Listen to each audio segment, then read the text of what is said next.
En Iran, la situation explosive, la répression orchestrée par le régime des mollahs tourne au massacre de la population.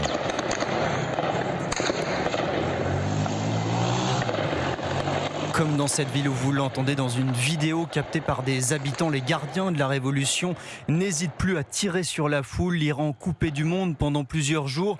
Difficile donc de connaître le bilan humain précis. Certaines sources parlent de 12 000 victimes, 20 000 manifestants tués pour d'autres. Et face à ce bilan dramatique, quelle réaction ?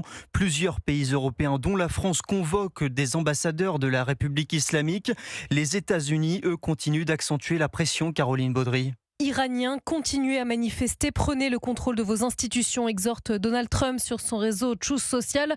Toujours en lettres capitales, l'aide est en route, écrit-il, sans donner davantage de précision sur sa nature.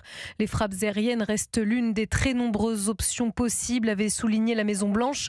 Selon Emmanuel Razavi, grand reporter spécialiste de l'Iran, l'idée fait son chemin dans le pays. Il était invité hier soir sur Europe 1. Pendant des jours et des jours, tout le monde, globalement, était contre une intervention en fait d'un pays étranger, d'une intervention américaine.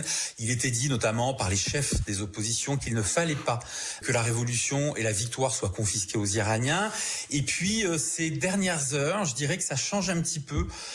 Une partie en fait des responsables de l'opposition, mais aussi en fait des opposants, plaident en faveur d'une intervention, mais sans parler d'intervention massive. Plutôt une intervention qui serait extrêmement ciblée. Ciblée contre des dignitaires et gardiens de la révolution, mais la diplomatie reste l'option numéro 1 pour Washington, qui dit recevoir du régime iranien des messages privés dont le ton est bien différent de celui de ses prises de parole publiques. Caroline Baudry.